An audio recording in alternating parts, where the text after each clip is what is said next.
মুসল্লিদের দুই পক্ষের সংঘর্ষ হলো না জুম্মার নামাজ।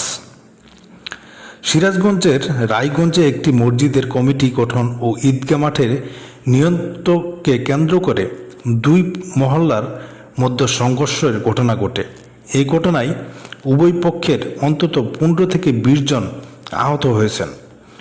শুক্রবার 29 মে দুপুরে উপজেলায় চান্দ্রাইকোনা ইউনিয়নের কাবারগিপাড়া শাহী জামে মসজিদ এলাকায় এই সংঘর্ষের ঘটনা ঘটে। আহতদের মধ্যে দুজন একই গ্রামের উত্তরপাড়া মহল্লা নাসির উদ্দিনের ছেলে শহীদুল ইসলাম এবং দক্ষিণপাড়া মহল্লার নসের শেখের ছেলে রবিউল ইসলাম বলে জানা গেছে। বাকিদের পরিচয় জানা যায়নি। তাদের স্থানীয়রা উদ্ধার করে উপজেলা স্বাস্থ্য কমপ্লেক্সে বিভিন্ন হাসপাতালে ভর্তি করা হয়েছে।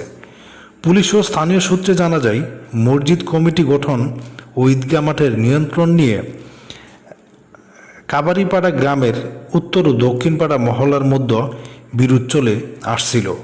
আর জুমার নামাজ শুরু আগেই মসজিদের দুই মহল্লার মুসল্লিদের মধ্যে বাকবিতণ্ডা শুরু হয়ে যায়।